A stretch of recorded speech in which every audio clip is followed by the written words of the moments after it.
Avokata, do ndryshoj qasja e Amerikanëve me marrjen e Berishës për një nga drejtuesit e fushatës elektorale e Donald Trumpit? Çfarë kuptoni ju me fjalën me pozicionin drejtuesi fushatës?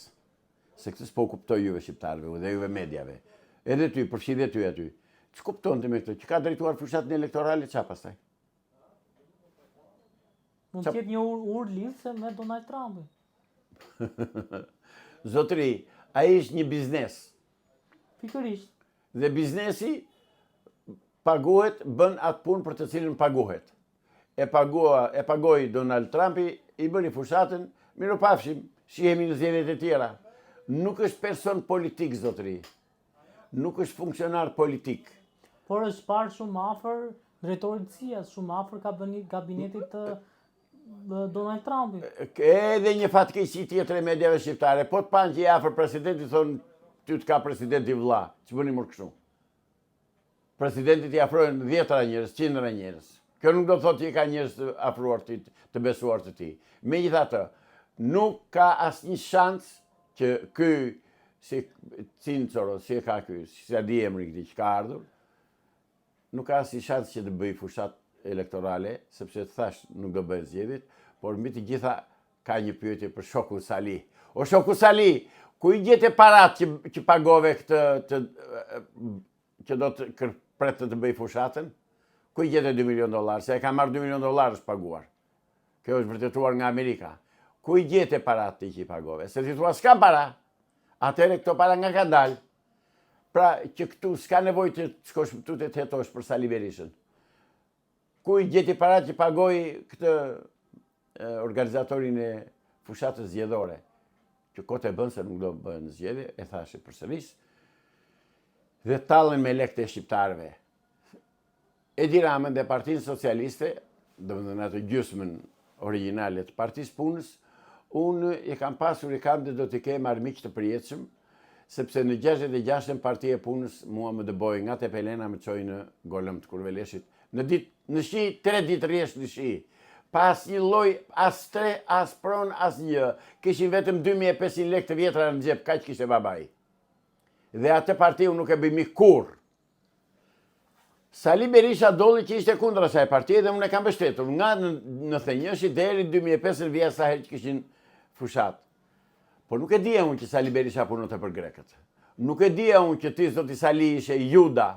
Juda mor Juda, ti je Jud në të djathtën shqiptare. Ti ke marrë urdhër dhe ke marrë direktiv nga serbët e ati Fazliçi që të erdhi aty dhe në paraqitje dhe në mbledhjen e Këshillit të Sigurimit. Ke marrë urdhër nga ata ti që të shkatërrosh të djathtën në Shqipëri. Ke marrë urdhër nga ata që të miratosh ligji 7501, se je ti që deklarove dhe the nuk do risjellin prap latifondistët në Shqipëri. Apo ke harruar këtë deklarat? Ta kujtoj unë, o kujtoj dhe shqiptarëve këtë deklarat që ke bërë. Pra ti je armik i këtij populli, ti je armik i qytetarëve shqiptarë, ti je armik i simpatizantëve të Partisë Demokratike. Po nuk kanë sy të ballë që të të shikojnë dhe të dalën dhe mire kanë, të vazhdojnë pas teje. Për ashtu ata që ti ke korruptuar dhe janë bashkëfajtorë në krimet e tua, ata nuk të ndahet, nuk diskutohet. Dhe ti ata i ke futur në listat e mbyllura. Shqiptarët nuk e din, demokratët nuk e din cilët janë. Megjithatë, praktikisht unë i quaj zero dhe fushatën që do bëj ose që ka ndërmend të bëj dhe ekzistencën e këtij tash u quajturi koalicioni turpi, po koalicion Karavides, është koalicion ai që më sjellësh ti jeni sherin në koalicion, të sjellësh Kujtim Gjuzin në koalicion, të sjellësh të tërë këto partiçkat. I mlodhi të tërë, mori një fshes me korant, i futi në atë aspirator, i futi në qese dhe i ka aleat në koalicion. Nuk ka koalicion. Është koalicion i turpit. Është koalicion që diskreditoi përfundimisht fytyrën e Sali Berishës në elektorat dhe në sytë e popullit shqiptar. Unë ja them, ja kam thënë, po i them prap, ndash të dalë vetë të debatoj me mua, ndash të dërgoj një nga politikanët e ti më të mençur, teoricienët këtë cilin të doj, të delegoj, të vi të debatoj me mua lidhur me figurën e ti, dhe me ato për të cilat do akuzohet dhe që s'është akuzuar akoma publikisht. E akuzoj unë publikisht. Sepse do marrë dy objekte që janë të pakontestueshme, si konteston dot. Kishim uzinën e telave të bakrit në Shkodër. Uzinë që punonte me bakër të nxjerrë nga dheu i Mirditës, nga Rubiku, fabrike Rubikut, bakër blister, nga bakër blister, bakër elektrolitik dhe elektroteknik, dhe prodhonte tela bakri sa eksportojnim në të gjithë botën. Pra është një uzinë me qark të mbyllur. Një kjo. Uzina e instrumentave të Korçës. Instrumentat e Korçës, instrumentat prerës, qarkullojnë edhe ushqiten në gjithë botën, në gjithë vendet e botës. 2. Kombinati autotraktorëve, që mund të prodhoje çfarë do makine që të doje ti përjashto llamarinën, po pjesët gjenerike motorike i bëjen të përkryera në uzinën traktori. U bën 3. Pse i mbyllë shoku Sali? Përse i mbylli? Me çurdhër i mbylli? Çfarë humbje i krijonin ato popullit edhe ekonomisë? Pra këto janë krime, unë thash këto, po janë me qindra të tilla që i ka bërë dhe është përgjegjës vetë direkt si ish kryeministër në pushtet. Avokat, po si shpjegoj që akoma ka njerëz që e duan Berishën? Janë budallë. Jo, ua them, janë budallë, nuk kanë sy në ballë. Ose janë të blerë, janë të paguar. Unë kontaktoj për ditë me demokratë. Dhe demokratët fillimisht më kanë pritur me shumë armiqësi. Tani demokratët kërkojnë informacion nga unë dhe kërkojnë sqarime dhe unë ua kam thënë dhe njerëzve të ndershëm u shëmbushur mendja që Sali Berisha është tradhtari i tyre. Dhe fakti penal, po e quaj, në dorë të tyre janë listat e mbyllura. Pse i mbylli listat? Çka?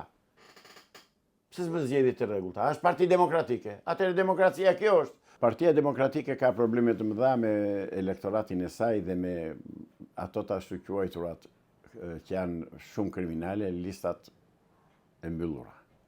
Pse e thoni këtë? Nga momenti ja do ta them, nga momenti që harton një listë me kandidat për deputet të panjohur nga publiku,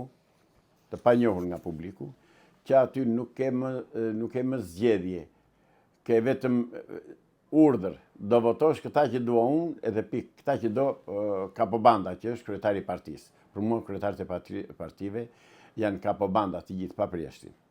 Si të partive dhe të partitshkave. Janë e njëjta gjë. Ka 30 vjet kryetar partie ai Shpëtimi Drizi, 30 vjet kryetar partie ai tjetri thuaj këtë duash ti se në rregull je. Pra, nuk janë parti, janë grupe kriminale të organizuara, të legalizuara nga partia MÖM, që është Partia e Punës e Shqipërisë, të cilës i shërbejnë në mënyra nga më të ndryshme dhe në sektor nga më të ndryshmit. Pra, s'janë gjë tjetërve se janë rrëke të vogla që bashkohen ose ndahen tek lumi i madh në deltë. Janë delta e Partisë Punës Shqipërisë këto partitshkat. Po në fakt, kot lodhen, e kemi thënë në mënyrë të përsëritur, unë kam thënë dhe në kanale të tjerë tek kolegët e tu, që zgjedhjet nuk do bëhen. Nuk do bëhen dhe situata politike, situata ekonomike, shoqërore dhe veprimtaria e krimit organizuar ka shtruar nevojë imediate që të ndryshojë komplet kjo klasë politike. Dhe do ndryshojë. Nuk do ketë më deputet nga këta që shohëm sot edhe kapardiset. Që sa marrin karikën e ministrit, ndrojnë makinën, marrin makinën më të shtrenjtë se kushdo tjetër. Pash para ca ditësh makinën e kryetares bashkisë Roskovecit. Modeli fundit të fundit, mbi 200.000-300.000 euro. Ku i gjeti parat kjo më që blerë këtë makinë? Pra, vjedhet, këta tani janë iki e sipër dhe vjedhin shtëmundin. Tani janë kapç të kapësh këta. Tani po të roburat të kapim, sepse nuk do ke zgjedhje, do shkarkohen, do hikin nga pushteti dhe do mbeten pa gjë. Avokat, ju thoni s'do ketë zgjedhje, do ikin këta të gjithë, po kush do vi, se këtu s'po shohim ndonjë forcë? Nuk po shef, po do shofësh. Nuk shef tani, po do shofësh.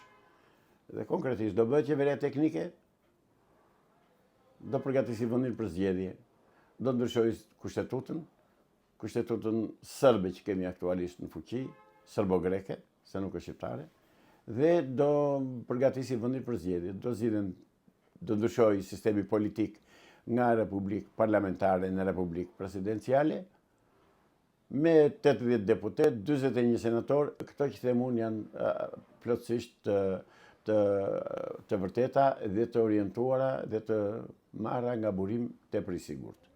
Kaq. Avokat, si u duket koalicioni i kryesuar nga zoti Berisha? Mos ma bëni më këtë pyetje mu. Është sport karavidesh more. Po si ore arrin deri kaq pa turpsi sa të bëhen në një koalicion të bashkojë Berisha e hedh vallën sipas çiftetelit grek, ja thash dhe do t'ja them tani. Që ai bën atë që i urdhërojnë grekët dhe bashkojnë në koalicion, dulen me Idrizin. Pra, harron dhe xeron çështjen çame. Shpëtimi Idrizi ka bërë me kohë, po e bën dhe Sali Berisha. Pra, shpëtimi Idrizi është një tradhtar i kombit të tij, i popullit të tij, i krahinës së tij. Është tradhtar, është i pabes. Dhe po ja them prap. Marrim Dulen. Vangel Dulen unë e respektoj, sepse është i patundur në partinë e tij, në programin e tij, në përkatësinë e tij etnike. E kam kundërshtar politik, nuk diskutohet, nuk ka urrëtie se kundërshtari politik nuk zgjidhet nga unë, por është në të drejtë në punë të tij, është në programin e tij dhe në udhëzimet e tij që merr nga Athina. Është në rregull ai. Ky nga i merr udhëzimet, ky Shpëtimi Idrizi. Të kesh turp Shpëtimi Idrizi. Je tradhtari i çamëve, je tradhtari atyre nënave dhe nuseve të reja që ushqar barku me bajonet nga ai Napoleon Zerva. Të kesh turp se ke tradhtuar gjakun e atyre, mira njerëzve. Vuajtjet e atyre çamëve që i shikojmë akoma nëpër video arkaike, të vjetra, shumë të vjetra, që kanë hequr zite ullirit, janë torturuar dhe të merruar, janë djegur me zjarre me hekur nga grekët. Avokat, para 2-3 ditësh doli një sondazh të Euronews ku forcë të parë nxirrte Partinë Socialiste edhe forcë të dytë Partinë Demokratike. Shiko, ato janë dy parti të mëdha. Por në fakt janë e njëjta parti, është Partia e Punës. Dhe pse e them është Partia e Punës? Shqiptarët duhet t'i hapin sy dhe të dëgjojnë këto që i them unë dhe t'i verifikojnë, jo se i them unë, t'i verifikojnë. Si do t'i verifikojnë? Po a them unë. Në 21 prill të vitit 2008, Partia Demokratike dhe Partia Socialiste, do me thënë Edi Rama dhe Sali Berisha, u morën vesh që të ndryshojë kodi zgjedhor, të ndryshojnë në paragrafet e kushtetutës dhe të bëjnë zgjedhje tipike fashiste, komuniste, naziste. Që do të thotë, unë do kem sekret 46 veta të mos i di elektorati, por të votoj si parti dhe të tjerë pastaj kush të mbetet. Pra kjo është një tradhti, qofte e elektoratit të tyre, e kandidatëve të tyre që kanë dëshirë që të merren me politikë dhe të ecin përpara, të ndjekin karrierën politike, qofte edhe për qytetarin i thjeshtë. I thot qytetarit thjesht, demokratit, hajde voto ti për këtë bllokun këtu. Se për bllokun po voton, ose për zarfin. Do votoj për zarfin qytetari shqiptar. Jo për personin, nuk e di kush do jetë personi për cilin do votoj.